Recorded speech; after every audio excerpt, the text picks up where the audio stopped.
Hello வணக்கம், இது உங்கள் சிவி ஸோ எல்லாரும் எப்படி இருக்கீங்க? இப்போ பார்த்தீங்கன்னா ப்ரொமோ வந்திருக்கு.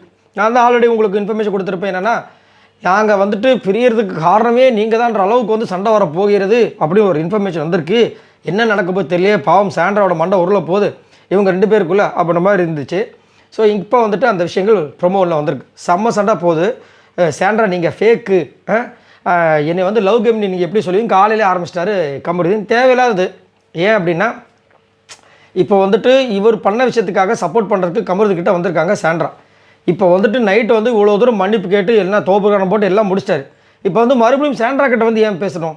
அதுவும் வந்து பேசுறதுக்கு ஒன்றுமே இல்லை. ஏன்னா நீங்கள் பண்ணதுக்கு தான் அவங்க பேசியிருக்காங்க, சும்மா ஒன்றும் பேசலை. ஸோ இந்த இது லவ் கேம் மாதிரி தான் அவங்களுக்கு தெரியும். அதை வந்து ஏன்னா நீங்கள் சண்டை போடுறீங்க, இது பண்ணுறீங்க, திரும்ப ஒன்றா சேர்றீங்க அப்படின் போது அவங்களுக்கு தோன்ற ஒரு விஷயத்த சொல்லியிருக்காங்க. அது வந்து இவர் சண்டை போடுறது எனக்கு பெருசாக உடன்பாடு இல்லை. பட் இங்கே வந்து என்ன நடக்குதுன்னா, விஜய் போகிறது கமருதீன் ஒரு பக்கம் நின்றுட்டுருக்காங்க. ஆப்போசிட் சைடில் பார்த்தீங்கன்னா அந்த கார்டன் ஏரியாவில் இருக்கிற சோஃபாவில் வந்துட்டு நம்ம சாண்ட்ரா, சபரி, விக்ரம், சுபிக்ஷா எல்லாருமே உட்காந்துட்டு இருக்காங்க. அரோரம் இருக்காங்க போல இருக்குது. அப்போ வந்துட்டு எல்லாருக்குமே தோண ஆரம்பிச்சிச்சு நேற்று, என்ன 2 பேரும் ஒன்றா பேசிகிட்டு இருக்காங்க, அவ்வளோ வயலண்ட்டாக பிஹேவ் பண்ணிகிட்டு இருக்காரு. அப்புறம் இந்த மாதிரி பண்ணால் அப்புறம் எப்படி நம்ம இனிமேல் விஜய் போகிறதுக்கு நிற்கவே கூடாது அப்படிலாம் பேசியிருப்பாங்க. ஸோ இப்போ வந்துட்டு என்ன பண்ணுறாங்கன்னா, கமருதீன் வந்துட்டு சாண்ட்ரா திட்டுறாரு. காலையிலே பேசியிருப்பார் போல இருக்குது. நீங்கள் எப்படி கேம் இது நான் வந்து கேமுக்காக தான் லவ் பண்ணுறேன், அந்த கண்டென்ட் பண்ணுறேன்னு சொல்கிறீங்க, சொல்லுங்கன்னும் போது இது நீ லவ்க்காக தான் பண்ணுற. அவங்க என்ன சொன்னாங்கன்னா, இது லவ் கேம் தான் அப்போ நம்ம சொல்லிடுறாங்க போல இருக்குது. அப்போ அதுக்கு எனக்கு கிளியராக கிளாரிஃபிகேஷன் கொடுங்க கேட்டிருப்பார் போல இருக்குது. அவங்க வந்து செம்ம காண்டாக இருப்பாங்க போல இருக்குது. அதை வந்து சொல்கிறார், சாரி அக்கா, நீங்கள் வந்துட்டு ரொம்ப ஓவராக பண்ணுறீங்க, இதெல்லாம் ரொம்ப ஓவர்ன மாதிரி சொல்லும்போது அவங்க காதை பொத்திட்டு அப்படியே வெளியே போகிறாங்க. செம்மையாக கதறி அழுகுற மாதிரி ஒரு விஷயம் அது.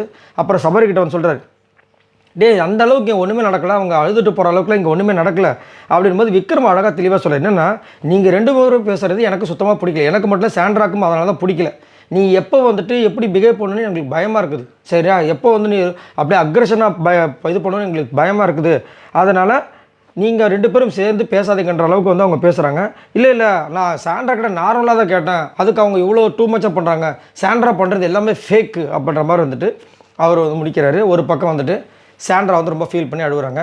பட் இதில் வந்து எனக்கு தெரிஞ்சு சாண்ட்ரா வந்து அவங்க கேமுக்காக பண்ணவங்களோ அதெல்லாம் ஒரு பக்கம் இருந்தாலும், விஜய் பாரதி தக்க நேரத்தில் ஒரு உறுதுணையாக இருந்தாங்க. ஒரு தங்கச்சி மாதிரி நான் நினச்சி நான் சொல்கிறேன், புரிஞ்சுக்கோ அப்படின்ற மாதிரி சொன்னதெல்லாம் அது வந்து தவறே கிடையாது, சரிங்களா? இது எப்படி இருக்குன்னா, இவங்க போதைக்கு அவங்க ஊருகாயான்ற மாதிரி ஒரு டைலாக் சொல்லுவாங்க, அந்த மாதிரி தான் இருக்குது. கமருதீன் வந்து சண்டை போடுவாராம், அவ்வளோ விஷயங்கள் போயிட்டு மன்னிப்பு கேட்குறாரு. யார் விஜய் பாரதி? ஏன் அவர் தப்பு பண்ணால்தான் மன்னிப்பு கேட்குறாரு. அப்போ வெளியில் வந்து எல்லாருக்கும் தப்பாக தானே போட்டாயிருக்கும்.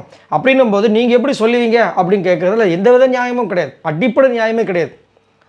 ஏன்னா நீங்கள் அப்போ வந்து மன்னிப்பு கேட்டிருக்கீங்கன்னா நீங்கள் தப்பு பண்ணியிருக்குன்னு தான் அர்த்தம்.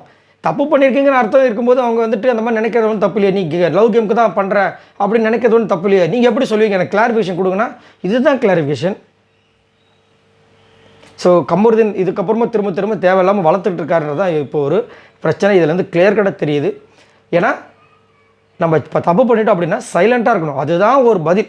எல்லாருக்குமே என்ன வேணாலும் பேசணும். அமித் வந்துட்டு ஒரு வாட்டி விஜய் போகிறதுக்கிட்ட சொன்னதை வந்து சொன்னாங்க, அழகாக சொன்னாங்க. என்னென்னா, நான் லைஃப்பில் வந்து ஒரு தப்பு பண்ணிட்டேன், ஸ்ரீரஞ்சரி செம்மையாக திட்டுனா, அப்போத்துலேருந்து இப்போ வரைக்கும் அவளுக்கு தோணும் போதெல்லாம் திட்டுவா, நான் சைலண்ட்டாக தான் நின்றுட்டுருப்பேன், அவளுக்கு ஸ்பேஸ் கொடுப்பேன், நான் திட்ட வாங்கிப்பேன். சரியான பாயிண்ட்டு. இது நம்ம லைஃப்க்கு எல்லாருக்கும் தேவையான ஒரு விஷயம், சரிங்களா? அது வந்துட்டு ஹஸ்பண்ட் ஒய்ஃப் கும்பிட்ற மட்டும் கிடையாது. நம்ம ஒரு ஒருத்தங்கிட்ட தப்பு பண்ணிட்டோன்னா அவங்க கேட்பாங்க, சைலண்ட்டாக தான் இருக்கணும். தப்பு பண்ணாமல் இருக்க வேண்டிய, தப்பு பண்ணலன்னா அவங்க வந்து பேசுனாங்கன்னா அதுக்கு கேட்க வேண்டிய அவசியம் கிடையாது, நம்ம பதில் சொல்லலாம். ஸோ இதுதான் இங்கே வந்து போயிட்டுருக்கு. பாவமாக இருக்குது, ரொம்ப அழறாங்க நம்ம சாண்ட்ரா. இதை பற்றி உங்களோட கருத்துக்களை சொல்லுங்கள். பாய் நண்பர்களே.